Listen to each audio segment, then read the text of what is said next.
এখন আপনাদেরকে দেখাবো ওয়ার্ডপ্রেস ডাটাবেস। আমরা লোকাল হোস্টে একটি ওয়ার্ডপ্রেস সাইট ইনস্টল করেছিলাম আমিনুর নামে।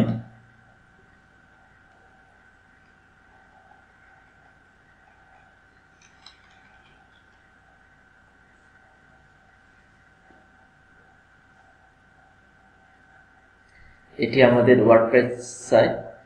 আমরা এই সাইটে যদি লগ ইন করি,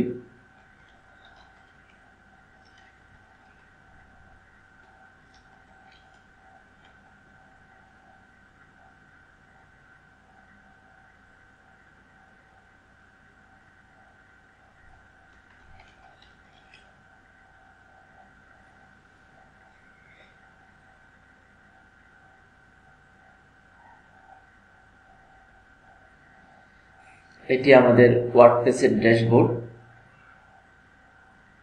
এখানে আমরা যদি ইউজারে যাই, তাহলে এখানে দেখা যাচ্ছে এখানে একজন user, admin, email address, administrator. এখানে যদি আমরা একাধিক ইউজার অ্যাড করতে চাই, অ্যাড নিউতে ক্লিক করে আমরা একাধিক ইউজার অ্যাড করতে পারবো। ওয়ার্ডপ্রেসের ড্যাশবোর্ড থেকে এই ইউজার অপশন থেকে আমরা আমাদের user name, password, email address ইত্যাদি চেঞ্জ করতে পারি। কিন্তু user name admin, user name can not be change. এখান থেকে ইউজার নেম চেঞ্জ করা যাবে না। ইমেল অ্যাড্রেস চেঞ্জ করতে পারি। ইমেল অ্যাড্রেসটা চেঞ্জ করে অন্য কোনো ইমেল অ্যাড্রেস দিয়ে এখানে সেভ দিলেই হয়ে যাবে। পাসওয়ার্ডও চেঞ্জ করতে পারি। আমরা পাসওয়ার্ডটা চেঞ্জ করি। এখন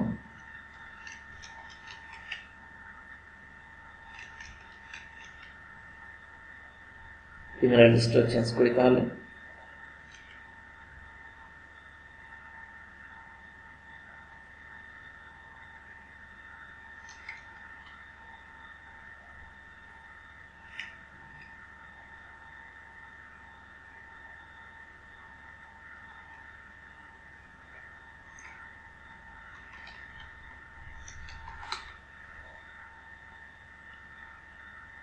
যে কোনো একটা ইমেল অ্যাড্রেস দিলেই হবে।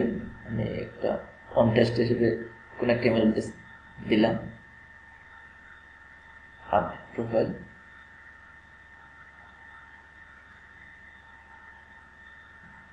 আমাদের ইমেল অ্যাড্রেস চেঞ্জ হয়ে গেল এবং পাসওয়ার্ডও চেঞ্জ হয়ে গেল। এখন আমরা লগ আউট করে নতুন পাসওয়ার্ড দিয়ে লগ আউট করি। অ্যাডমিন পাসওয়ার্ড, নিউ পাসওয়ার্ড দিয়েছি, আবার লগ ইন করলাম। এখন এই যে এখানে লেখা user name can not be change, user name change করা যাবে না। আমরা ইচ্ছা করলে ডাটাবেসের সাহায্যে ওয়ার্ডপ্রেসের ইউজার নেমও চেঞ্জ করতে পারি। সেটা কিভাবে?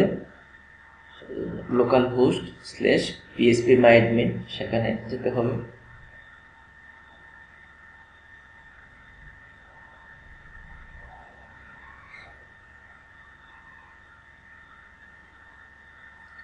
তারপর আমাদের ডাটাবেসের নেম ছিল আমিনুর, এই আমিনুরে যেতে হবে। আপনি যদি আপনার ডাটাবেসের নেম কি সেটা ভুলে যান, তাহলে সি ড্রাইভ থেকে যান, htdocs যাবেন। htdocs গিয়ে আমিনুর ফোল্ডারের ডাটাবেসের নাম আমরা জানতে চাচ্ছি। এখানে wp-config.php এই ফাইলটা ওপেন করবেন। আমি নোটপ্যাড প্লাস প্লাস দিয়ে ওপেন করছি।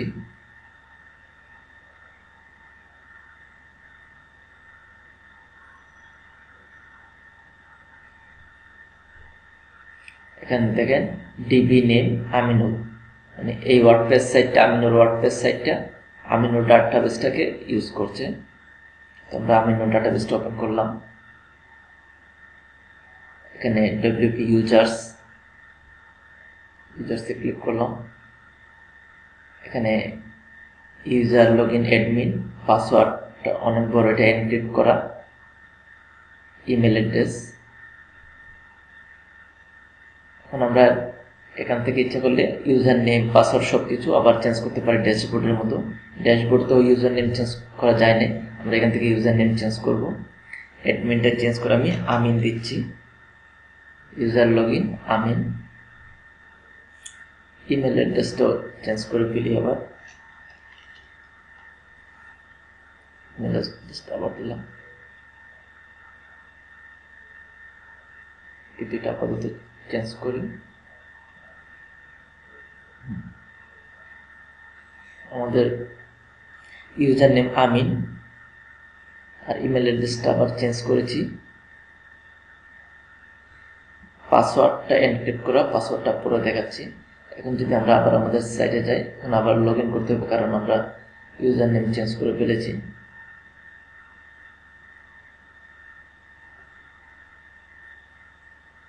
আগে ইউজার নেম ছিল অ্যাডমিন, এখন হলো আমিন। পাসওয়ার্ড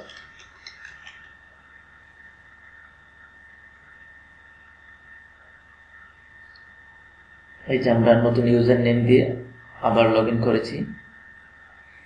এখন যদি অল ইউজারে দিই, এই যে আগে এখানে ছিল অ্যাডমিন, এখন সেটা হয়েছে আমিন। এখানে যদিও লেখা user name can not be change, অর্থাৎ আমরা ওয়ার্ডপ্রেসের ড্যাশবোর্ড থেকে ইউজার নেম চেঞ্জ করতে পারবো না, কিন্তু ডাটাবেস থেকে ওই ইউজার নেম চেঞ্জ করতে পারবো। পাসওয়ার্ডটা কিভাবে, যদি আমরা ডাটাবেসের সাহায্যে পাসওয়ার্ড চেঞ্জ করতে চাই, তাহলে সেটা কিভাবে করব? এখানে পাসওয়ার্ডটা অনেক বড়, এনক্রিপ্ট করা, তাহলে আমাদেরকে এনক্রিপ্ট করে পাসওয়ার্ড চেঞ্জ করতে হবে। MD5 হ্যাশ জেনারেটর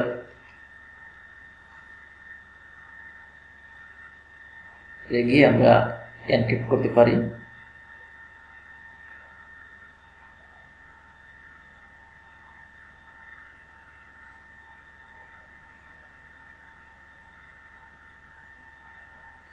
এখানে আমি যদি লিখি আমিনুর,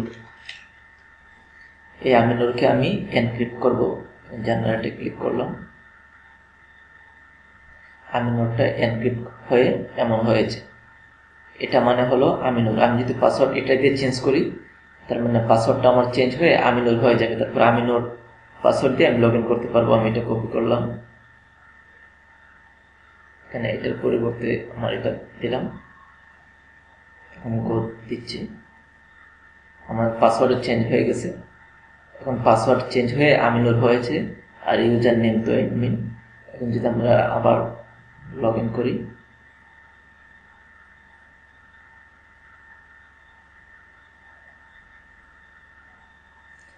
আমাদের ইউজার নেম আমরা চেঞ্জ করে আমিন করেছিলাম, আর পাসওয়ার্ড আমিনুর। যে আবার লগ ইন করি, আমরা পাসওয়ার্ড চেঞ্জ করেছি ডাটাবেস থেকে। এখন আমরা প্লাগইন চেঞ্জ করব ড্যাশবোর্ড থেকে এবং ডাটাবেস থেকে।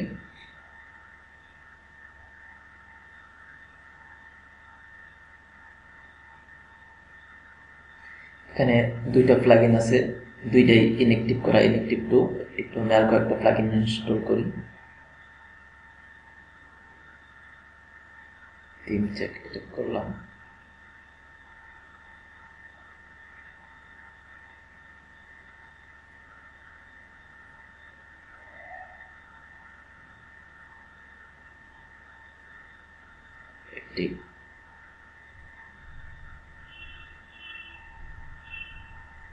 আরো এড করি, একটা অ্যাক্টিভ করা হয়েছে। পপুলার দিচ্ছি, কন্ট্যাক্ট ফর্ম 7 এটা ইনস্টল করি।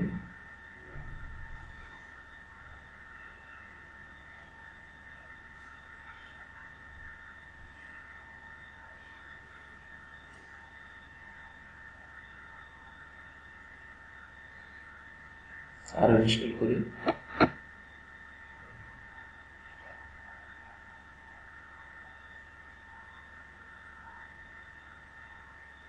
ওয়ার্ডপ্রেস SEO বা ইউজড, এটা অনেক পপুলার, এটা করি। এটা সার্চ ইঞ্জিন অপটিমাইজেশনের জন্য ইউজ করা হয়।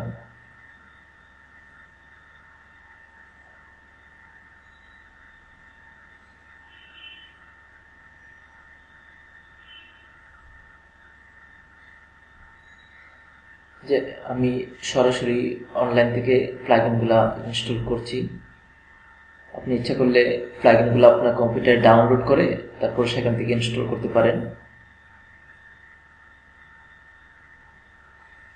এখন একটা প্লাগইন ডাউনলোড করে সেটা ইনস্টল করা দেখাচ্ছি।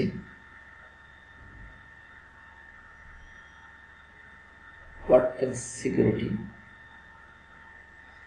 এটা আমরা ডাউনলোড করি।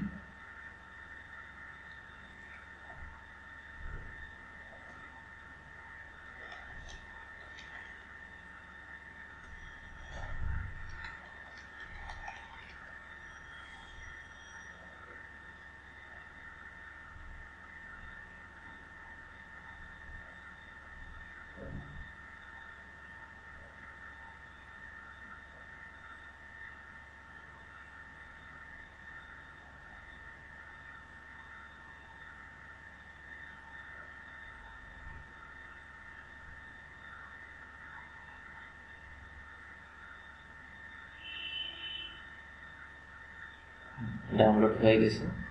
কোথায় ডাউনলোড হয়েছে? ডাউনলোড ফোল্ডারে।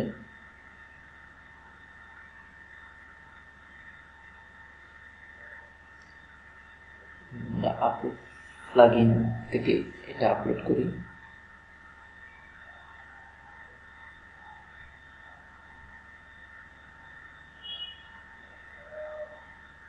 ফ্রেন্ডস,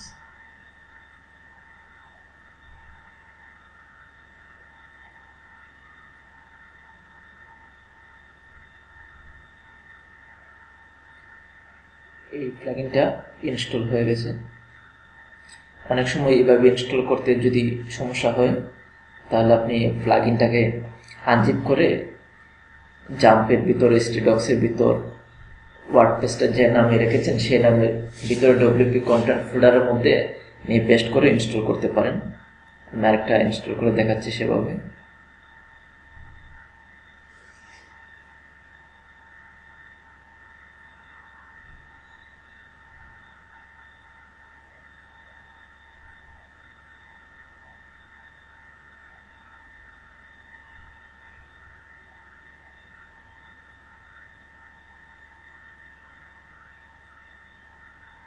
ফেসবুক লাইক এটা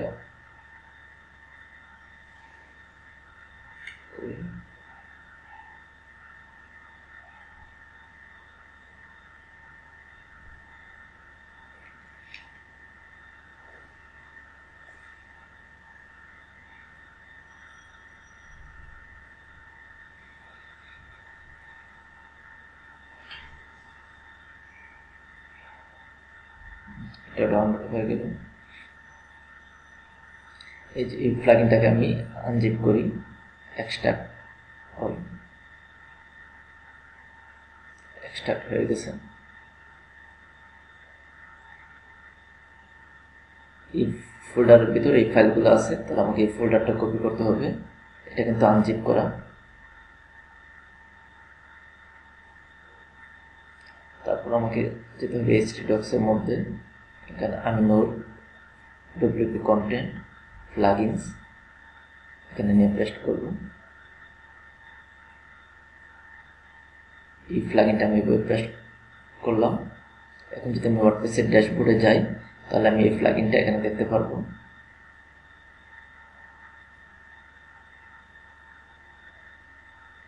এই যে ফেসবুক লাইক বক্স থাম্বনেইল, এই প্লাগইনটা এখানে চলে এসেছে, ইনস্টল হয়ে গেছে। আমরা তাহলে অনেকভাবে প্লাগইন ইনস্টল করতে পারি। সরাসরি অনলাইন থেকে করতে পারি, অনলাইন থেকে পিসিতে ডাউনলোড করে জিপ ফাইলটা, সেই জিপ ফাইলটা আপলোড করতে পারি, অথবা সরাসরি ফাইলটা এই প্লাগইনটাকে আনজিপ করে প্লাগইন ফোল্ডারের মধ্যে রাখলে এটা অটোমেটিক ইনস্টল হয়ে যাবে। এখন আমরা এখান থেকে কয়েকটা অ্যাক্টিভ করি। এখানে একটা অ্যাক্টিভ আছে, আর একটা অ্যাক্টিভ দিচ্ছি, দুইটা।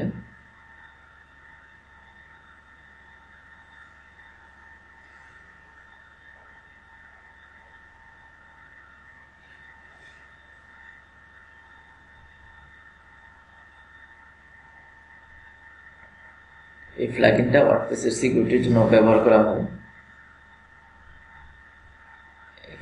অ্যাক্টিভ করি,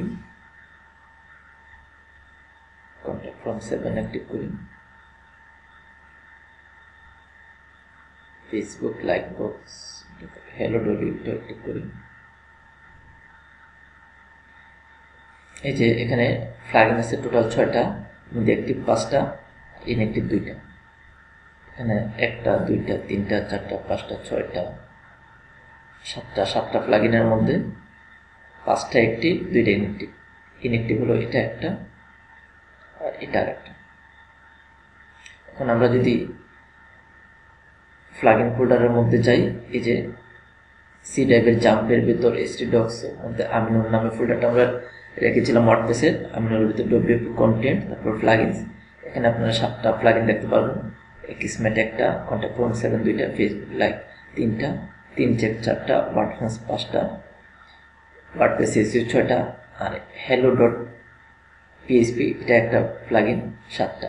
index.php এটা কিন্তু প্লাগইন না, এটা ছাড়া বাকি 7টা হলো প্লাগইন। এই যে হ্যালো ডলি এটা হলো এই হ্যালো পিএসপি, এটা একটা প্লাগইন, একটা ফাইল দিয়ে একটা প্লাগইন, আর বাকিগুলো কয়েকটা ফাইল দিয়ে একটা ফোল্ডার করে তারপর প্লাগইন তৈরি করা হয়েছে। এখন আমরা ড্যাশবোর্ডের মাধ্যমে প্লাগইন অ্যাক্টিভ করেছি, ইনঅ্যাক্টিভ করে এটা আবার ডিঅ্যাক্টিভ করলে ইনঅ্যাক্টিভ হয়ে যাবে। যে এখন অ্যাক্টিভ 4টা, আবার অ্যাক্টিভ করে তাহলে 5টা হয়ে যাবে। 5টা। এখন আমরা ডাটাবেসের সাহায্যে কিভাবে প্লাগইন অ্যাক্টিভ ইনঅ্যাক্টিভ করতে হয় এখন সেটা দেখাচ্ছি। ডাটাবেসের wp অপশনে যেতে হবে। আমাদের সাইটের যে ইউআরএলটা, যেমন localhost/amnur, এতটুকু আমাদের সাইটের অ্যাড্রেস। এই যে এটা যদি ওপেন করি মূল সাইটটা, localhost/amnur এতটুকু। এই যে ডাটাবেসের মধ্যে একটা এখানে আছে সাইট ইউআরএল, এটা হোম ইউআরএল, এটা localhost/amnur। প্লাগইন চেঞ্জ করার জন্য সেকেন্ড পেজে যেতে হবে, যে পেজ নাম্বার 1, এখানে 30টা ডাটা আছে। আমি যদি নেক্সট পেজে যাই তাহলে পেজ নাম্বার 2, হ্যাঁ পেজ নাম্বার 2, এখানে আরও 30টা আছে। এখানের মধ্যে প্লাগইন অ্যাক্টিভ, এই যে 33 নাম্বার অ্যাক্টিভ প্লাগইনস, A5 মানে 5টা প্লাগইন অ্যাক্টিভ করা আছে। আমি যদি আমাদের ড্যাশবোর্ডে দেখি, হ্যাঁ ড্যাশবোর্ডে 5টা প্লাগইন অ্যাক্টিভ করা আছে। যদি আবার রিলোড দিই তাহলে 5টা প্লাগইন অ্যাক্টিভ করা আছে, 2টা ইনঅ্যাক্টিভ। এখন ডাটাবেসের সাহায্যে আমি একটা প্লাগইনকে ইনঅ্যাক্টিভ করব। এখন এখানে এডিটে ক্লিক করব। এখন 5টা প্লাগইন অ্যাক্টিভ করা, যে 5টা প্লাগইন অ্যাক্টিভ করা, সে 5টা প্লাগইনের নাম আছে এখানে। A5 মানে হলো 5টা প্লাগইন অ্যাক্টিভ করা।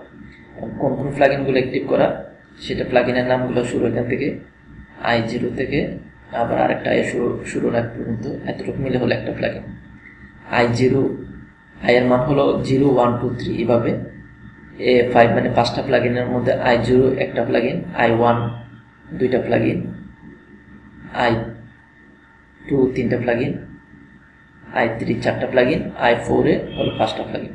এটা একটা প্লাগইন, একটা প্লাগইনের কোড হলো এতটুকু। আবার i1 থেকে i2 এর আগ পর্যন্ত সেমিকোলন পর্যন্ত এখানে হলো আরেকটা প্লাগইন। তো আমরা যদি একটা প্লাগইন কমিয়ে ফেলি তাহলে এখানে 4 দিতে হবে। এখানে 4 দিলাম, আর একটা প্লাগইন কমিয়ে ফেলি, প্লাগইনটা কমাবো। Contact form 7 প্লাগইনটা কমাচ্ছি। এই i এর মান শুরু থেকে এতটুকু পর্যন্ত, যে i এর মান 1, এটা হলো সিরিয়াল নাম্বার, 0 থেকে শুরু হবে সিরিয়াল নাম্বারটা। s হলো 36, s এর মান হলো এই যে ডবল কোটেশন থেকে এখান থেকে শুরু করে আবার ডবল কোটেশনের ভিতরে কতগুলো ক্যারেক্টার আছে, এটা হলো 36। এটা যদি আমি ডিলিট করে দিই, ডিলিট করে দিয়েছি। এখন দেখেন i এর মান 0, তারপর i এর মান 1 হওয়ার কথা, এখানে i এর মান 2, এটা চেঞ্জ করে আমাদেরকে 1 করতে হবে, সিরিয়ালটা ঠিক রাখতে হবে। তারপর i এর মান 3, এটাও চেঞ্জ করে 2 দিতে হবে, সিরিয়ালটা ঠিক রাখার জন্য 1 2। তারপর এটা 4 কে করতে হবে 3। হ্যাঁ, তাহলে 4টা প্লাগইন অ্যাক্টিভ করা আছে। এটা একটা, এতটুকু পর্যন্ত আরেকটা, এখান থেকে এতটুকু পর্যন্ত আরেকটা, আর এতটুকু পর্যন্ত আরেকটা। 4টা প্লাগইন। a সমান 4 দিয়েছি। এখন যদি আমরা সেভ দিই, তাহলে সেভ হয়ে গেল। A4 মানে 4টা প্লাগইন এখন অ্যাক্টিভ করা আছে। এখন আমরা যদি আমাদের ড্যাশবোর্ডে দেখি, ড্যাশবোর্ডে আগে 5টা প্লাগইন অ্যাক্টিভ করা ছিল। এখন যদি আমি পেজটাকে রিলোড দিই, এই যে এয়ারমান 4 হয়ে গেল, মানে 4টা প্লাগইন এখন অ্যাক্টিভ করা আছে, একটা ইনঅ্যাক্টিভ হয়ে গেল। কন্ট্যাক্ট ফর্ম 7 এই প্লাগইনটা আগে অ্যাক্টিভ ছিল, আমরা ডাটাবেস থেকে এটা ইনঅ্যাক্টিভ করেছি। এখন ডাটাবেস থেকে যদি আমরা আবার কন্ট্যাক্ট ফর্ম 7 বা অন্য কোনো প্লাগইনকে অ্যাক্টিভ করতে চাই, তাহলে আবার ডাটাবেসে যেতে হবে। এখানে আবার এডিটে একটা প্লাগইন যদি আমি বাড়াই, তাহলে আমাকে দিতে হবে এখানে এয়ারমান 5।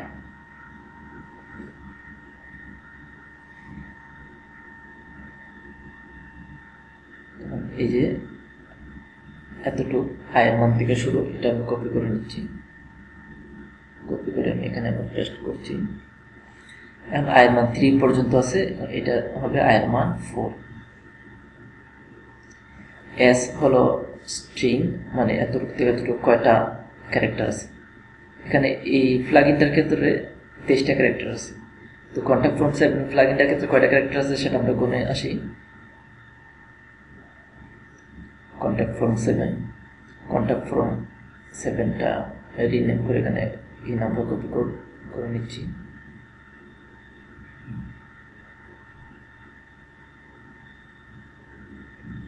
এই স্ল্যাশের আগ পর্যন্ত এটা কন্ট্যাক্ট ফর্ম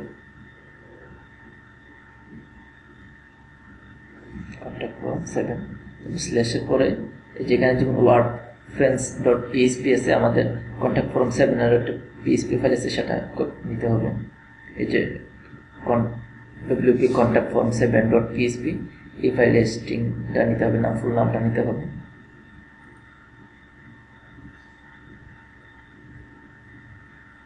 এখন এই স্ল্যাশের এই পাশটা যদি আমি এটা রিপ্লেস করি, তাহলে আমাদের এখানে এই কোটেশন থেকে এই কোটেশনের মধ্যে কয়টা ক্যারেক্টার হলো আমরা যদি গুনি, 1 2 3 4 5 6 7 8 9 10 11 12 13 14 15 16 17 18 19 20 21 22 23 24 25 26 27 28 29 30 31 32 33 34 35 36, মানে এই ডব্লিউ কোটেশনের মধ্যে 34টা ক্যারেক্টার আছে। তাহলে এখানে এস এর মান 34 দিতে হবে, 36। তাহলে হয়ে গেল।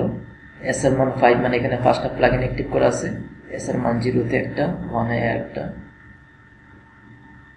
2-তে একটা, 3-তে একটা, 4-এ একটা। তাহলে এস এর মান 5, মানে এখানে 5টা প্লাগইন অ্যাক্টিভ করা আছে। যদি আমরা আমাদের ড্যাশবোর্ডে গিয়ে দেখি, ড্যাশবোর্ড আগে 4টা ছিল, এখন যদি আমি রিলোড করি পেজটা, যে 5টা হয়ে গেছে এবং কন্ট্যাক্ট ফর্ম 7টা এখন অ্যাক্টিভ হয়ে গেছে। আগে ইনঅ্যাক্টিভ করেছিলাম প্লাগইনের মাধ্যমে, এখন আমরা ওই ডাটাবেসের মাধ্যমে, এখন আমি ডাটাবেসের মাধ্যমে এই কন্ট্যাক্ট ফর্ম 7 প্লাগইনটা অ্যাক্টিভ করেছি। এখন এখানে 7 মানে 7টা প্লাগইন আছে আমাদের প্লাগইন ফোল্ডারের মধ্যে। এখন প্লাগইন ফোল্ডারের মধ্যে কোনো প্লাগইন নেই, এমন কোনো প্লাগইন কিন্তু ডাটাবেস থেকে অ্যাক্টিভ করা যাবে না। ডাটাবেস থেকে একমাত্র সেই প্লাগইনগুলো অ্যাক্টিভ করা যাবে যে প্লাগইনগুলো এখানে আছে, এই প্লাগইন ফোল্ডারের মধ্যে আছে।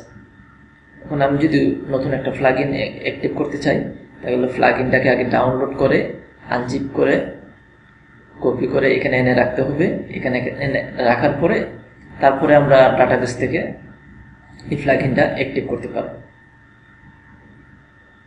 অনেক সময় দেখা যায় বিভিন্ন প্লাগইন অ্যাক্টিভ করতে গিয়ে সাইটটা নষ্ট হয়ে যায় বা ভেঙে যায় বা সাদা হয়ে থাকে, তখন আমরা সাইটের ড্যাশবোর্ডে ঢুকতে পারি না। ড্যাশবোর্ডে ঢুকতে না পারার কারণে তখন দেখা যায় প্লাগইনটা ইনঅ্যাক্টিভ করা যাচ্ছে না এবং সমস্যার সমাধান হচ্ছে না। তখন যদি আমরা ডাটাবেস থেকে এইভাবে প্লাগইনটা ইনঅ্যাক্টিভ করে ফেলি, যে প্লাগইনটার জন্য সমস্যা হয়েছে, তাহলে প্লাগইনটা ইনঅ্যাক্টিভ হয়ে গেলে তখন আবার সাইটটা ঠিক হয়ে যাবে, তখন আর সাইটে কোনো সমস্যা করবে না। এখন আমরা দেখি কিভাবে থিম ইনস্টল করতে হবে ডাটাবেস থেকে।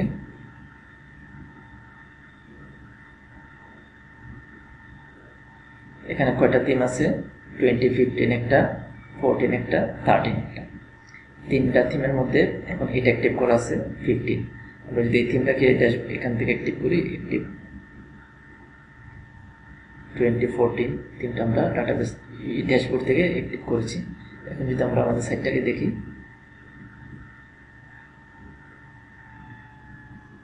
এই যে নতুন থিমের অ্যাপিয়ারেন্স চলে আসছে। এখন যদি আমরা ডাটাবেসের সাহায্যে এই থিমটাকে অ্যাক্টিভ করি, তাহলে আমরা কীভাবে করব? এই থিমের নাম 2014, এখানে দেখেন একটা স্পেস আছে 2014। তো ওই থিম ফোল্ডারের মধ্যে যেভাবে নামটা আছে ঠিক সেভাবে আমাদেরকে নামটা কপি করতে হবে। এই যে আমি ফোল্ডারের মধ্যে WP কন্টেন্টের মধ্যে থিমসের মধ্যে আমরা কোনটা এখন কপি করব? 2013। এই যে 2013 এই থিমটা এখানে স্পেলিংটা যেভাবে বানাটা ঠিক সেভাবে কপি করতে হবে। এই যে নামটা আমি কপি করলাম, এই নামটা ডাটাবেসে বসাবো। এই WP অপশন, তারপরে সেকেন্ড পেজে যাচ্ছি। সেকেন্ড পেজে এখানে যে 41 নাম্বার আছে টেমপ্লেট 2014, এখন বর্তমানে 2014 অ্যাক্টিভ করা আছে। টেমপ্লেট 2014, স্টাইল শিটও 2014, মানে যে থিমটা আমাদের অ্যাক্টিভ থাকবে সেটা এখানে টেমপ্লেট হয় এই নাম থাকবে, স্টাইল শিটে এই নাম থাকবে। আমরা যদি ডাটাবেস থেকে সেই থিমটা চেঞ্জ করতে চাই, তাহলে টেমপ্লেটের নামটা চেঞ্জ করতে হবে, স্টাইল শিটের নামটা চেঞ্জ করতে হবে।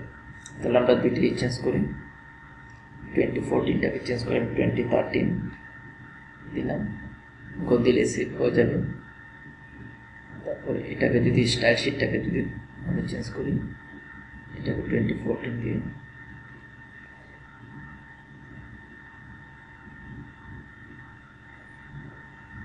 যে 2013 এখন দুইটাই চেঞ্জ করেছি। এখন যদি আমরা আমাদের এই পেজটাকে রিলোড করি, তাহলে দেখবো আমরা এই থিমটা অ্যাক্টিভ হয়ে গেছে। এই যে এই থিমটা অ্যাক্টিভ হয়ে গেছে। আমরা সাইটটাকে দেখলে আমরা নতুন চেহারা দিতে পারবো, সাইটের নতুন থিমটা অ্যাপ্লাই হয়েছে, এই যে নতুন থিম অ্যাপ্লাই হয়েছে। তাহলে আমরা এইভাবে ডাটাবেসের সাহায্যে থিমও অ্যাক্টিভ করতে পারি, ইনঅ্যাক্টিভ করতে পারি, প্লাগইনও অ্যাক্টিভ করতে পারি, ইনঅ্যাক্টিভ করতে পারি। অনেক সময় দেখা যায় কোনো প্লাগইন ইনস্টল করার সময় সাইট ভেঙে যায়, যদি প্লাগইন থিমে ইনস্টল করার সময় সাইট ভেঙে যায়, যদি থিমে কোনো সমস্যা থাকে বা ঠিক সময়ে ইনস্টল না হয়, এবং সাইট যদি ভেঙে যায় বা সাইটে যদি এরর আসে, তখন দেখা যায় সাইটের ড্যাশবোর্ডে ঢোকা যায় না। তাহলে আমরা এইভাবে ডাটাবেস থেকে সে থিমটা যদি চেঞ্জ করে ফেলে অন্য একটা থিম দিই, তাহলে আমাদের সাইটটা আবার কাজ করবে। তখন ড্যাশবোর্ডে গিয়ে তখন আমরা প্রয়োজনীয় বাকি কাজগুলো করতে পারবো। তাহলে এই ডাটাবেসটা ড্যাশবোর্ডের বিকল্প হিসেবে আমরা ইউজ করতে পারি। অনেক সময় দেখা যায় যে জেনেসিস ফ্রেমওয়ার্ক, এখানে দুইটা থিম ইনস্টল করতে হয়, যেমন একটা প্যারেন্ট থিম বা জেনেসিস ফ্রেমওয়ার্ক থিম আর একটা চাইল্ড থিম। সেক্ষেত্রে এখানে টেমপ্লেটের মধ্যে দিতে হবে জেনেসিস ফ্রেমওয়ার্কের নামটা, আর স্টাইল শিটে দিতে হবে চাইল্ড থিমের নামটা। তাহলে সেই থিমটা অ্যাক্টিভ হবে। যে থিমগুলোতে প্যারেন্ট থিম এবং চাইল্ড থিম দুইটা ইনস্টল করতে হয়, তাহলে সেখানে টেমপ্লেটের নাম দিতে হবে প্যারেন্ট থিম, আর স্টাইল শিটের নাম দিতে হবে চাইল্ড থিম। তাহলে সেই থিমটা ইনস্টল হয়ে যাবে ডাটাবেস থেকে অ্যাক্টিভ হয়ে যাবে। তো এখানে যদি নতুন কোনো থিম আমরা ডাটাবেসের মাধ্যমে অ্যাক্টিভ করতে চাই, তাহলে কিন্তু আগে থিমটা এনে এখানে রাখতে হবে। এই যে আমিনুর WP কন্টেন্টের মধ্যে থিম, এই থিমের মধ্যে নতুন একটা থিম আনজিপ করে এখানে রাখার পরে তারপরে ডাটাবেস থেকে সেটা অ্যাক্টিভ করা যাবে। এখানে যদি থিমের ফোল্ডারের মধ্যে যদি না থাকে, তাহলে কিন্তু ডাটাবেস থেকে অ্যাক্টিভ করা যাবে। ধন্যবাদ সবাই।